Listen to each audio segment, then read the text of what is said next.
नमस्कार, capital TV Uttar Pradesh पर 4 का चक्रव्यूह देख रहे हैं आप। मैं हूं राधिका राज।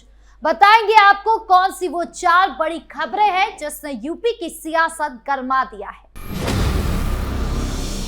4 के चक्रव्यूह में सबसे पहले बात हनुमान जयंती की, जिसे लेकर यूपी में हाई अलर्ट जारी कर दिया गया है। यूपी के अलग अलग जिलों में पुलिस बल को तैनात किया गया है। मंदिर के बाहर ज्यादा तैनाती की गई है। बताएंगे आपको क्या कुछ चल रहा है हनुमान जयंती को लेकर।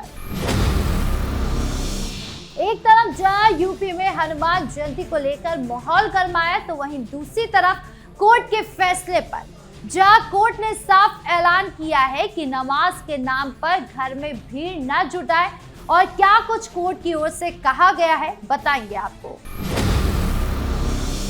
खबरों में अब बात कृष्ण जन्मभूमि और शाही ईदगाह पर चल रहे विवाद की, जिसे लेकर स्वामी गोविंद देव गिरी महाराज का बड़ा बयान सामने आया है। बताएंगे आपको क्या कुछ बोले गिरी महाराज, जिससे हड़कंप मच गया।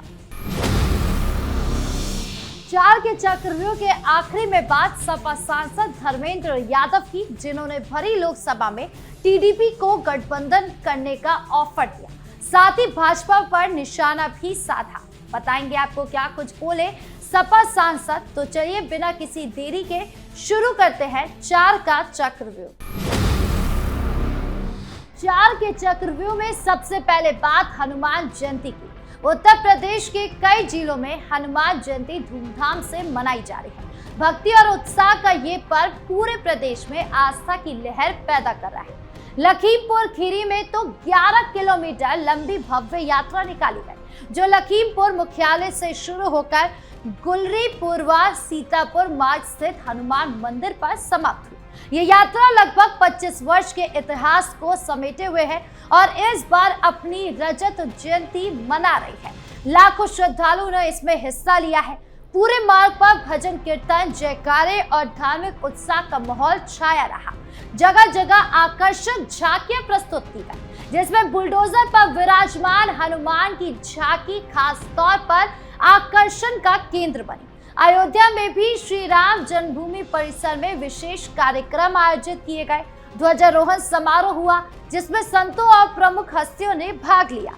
श्री राम जन्मभूमि तीर्थ क्षेत्र ट्रस्ट ने आंदोलन से जुड़े प्रमुख नेताओं और बजरंग दल के राष्ट्रीय समन्वयकों को विशेष आमंत्रण दिया। ध्वजारोहण के दौरान मंदिर निर्माण के संकल्प को पूर्ण होने की खुशी साझा की गई। हनुमान जयंती को लेकर पूरे उत्तर प्रदेश में पुलिस प्रशासन ने कड़े इंतजाम किए हैं। संवेदनशील इलाकों में भारी पुलिस बल तैनात किया गया है। मंदिरों के बाहर और जुलूस मार्गों पर सुरक्षा व्यवस्था चाक चौबंद है। लखीमपुर खीरी में लखीमपुर सीतापुर मार्ग पर कई स्थानों पर ट्रैफिक डायवर्जन लागू किया गया और पूरे मार्ग को वाहनों के लिए अस्थायी रूप से बंद कर दिया गया। भारी संख्या में पुलिसकर्मी तैनात कर दिए गए ताकि कोई अव्यवस्था ना हो। अन्य जिलों में भी प्रशासन ने शांतिपूर्ण आयोजन सुनिश्चित करने के लिए पुख्ता तैयारियां की। ये पर्व न केवल धार्मिक महत्व रखता है, बल्कि सामाजिक और सांस्कृतिक एकता का भी प्रतीक है। जहां एक और भक्तिमय माहौल है, तो वहीं दूसरी तरफ सुरक्षा एजेंसियां किसी भी अप्रिय घटना को रोकने के लिए अलर्ट मोड पर है। हनुमान जयंती के जुलूसों में शामिल होने वाले श्रद्धालुओं से अपील की गई है कि वो अनुशासन बनाए रखें और कानून व्यवस्था का सम्मान करें। आगे क्या कुछ होता है इस पर्व को लेकर, ये देखना अभी बाकी है, लेकिन फिलहाल माहौल पूरी तरह भक्तिमय बना हुआ है।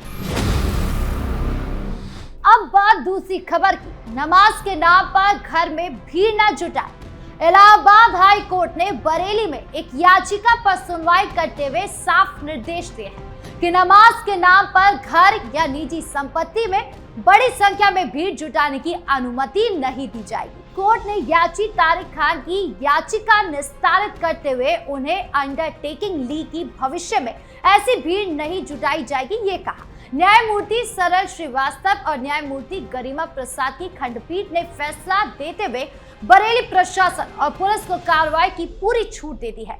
कोर्ट ने कहा कि यदि याची या कोई अन्य व्यक्ति अंडरटेकिंग का उल्लंघन करता है और नमाज के नाम पर बड़ी भीड़ जुटाता है, जिससे इलाके में शांति और कानून व्यवस्था को खतरा पैदा होता है, तो जिला प्रशासन और पुलिस कानून के अनुसार सख्त से सख्त कार्रवाई के लिए स्वतंत्र है। कोर्ट ने सख्त टिप्पणी की कि व्यक्तिगत सुरक्षा के बहाने ऐसी भीड़ को अनुमति नहीं दी जा सकती।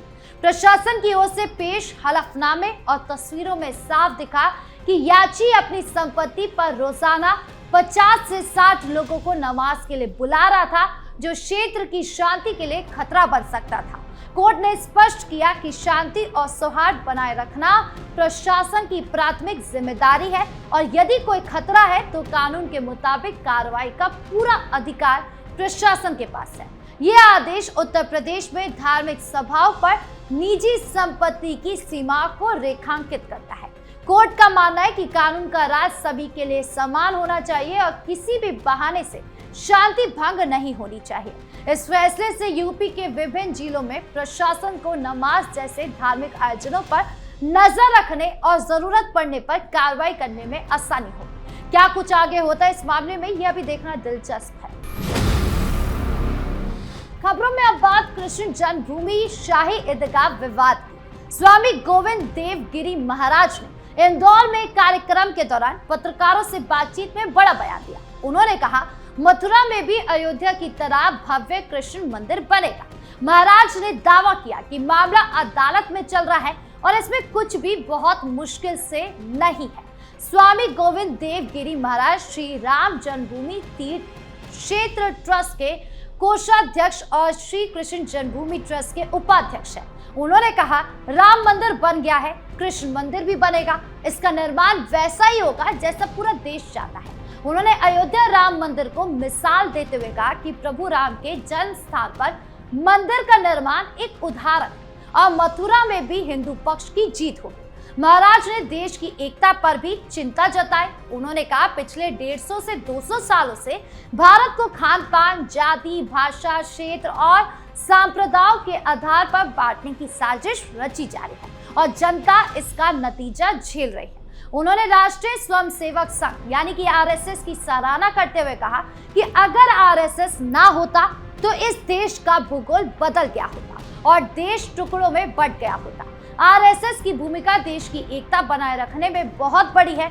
ये बयान ऐसे समय में आया है जब मथुरा में कृष्ण जन्मभूमि और शाही ईदगाह विवाद पर अदालती कार्रवाई चल रही है। अयोध्या राम मंदिर निर्माण के बाद ये विवाद और चर्चा में आ गया। क्या आगे कुछ अदालत के फैसले में आता है और मथुरा में क्या विकास होता है, ये देखना यूपी की सियासत के लिए महत्वपूर्ण होगा। अब चार के चक्रव्यूह की आखिरी खबर। सपा सांसद धर्मेंद्र यादव ने भरी लोकसभा में तेलुगु देशम पार्टी यानी कि टीडीपी को इंडिया गठबंधन में शामिल होने का ऑफर दिया। उन्होंने टीडीपी को सलाह दी कि भाजपा की संगत में आंध्र प्रदेश के किसानों का हाल उत्तर प्रदेश के किसानों जैसा ना हो जाए। धर्मेंद्र यादव ने कहा, बिहार में जो हुआ सबके सामने है, साइकिल वालों इधर आ जाओ, उधर जो कोई भी गया उसका बुरा हाल हुआ।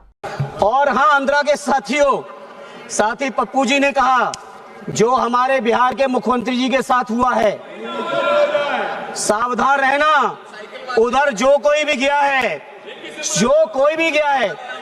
साइकिल वालों इधर आ जाओ, उधर जो कोई भी गया उसका बुरा हाल हुआ है। बैठे हैं हमारे शिंदे साहब भी बैठे हैं, नीतीश जी की भी पार्टी के लोग बैठे हैं। आंध्रा के लोगों, आप लोग अलर्ट रहना, ये हमारी आपसे मांग है। उन्होंने आंध्र प्रदेश के लोगों को भाजपा से बचकर रहने की चेतावनी दी। साथ ही आंध्र प्रदेश को विशेष राज्य का दर्जा देने के अधूरे मुद्दे को उठाया। ये बयान लोकसभा में टीडीपी और भाजपा के गठबंधन पर चर्चा के दौरान दिया गया। टीडीपी लंबे समय से आंध्र प्रदेश को विशेष राज्य का दर्जा मांग रही है, जिसके कारण पहले भी उसने भाजपा से गठबंधन तोड़ा था। 2024 में दोनों ने फिर गठबंधन किया, लेकिन मुद्दा अभी भी अनसुलझा हुआ है।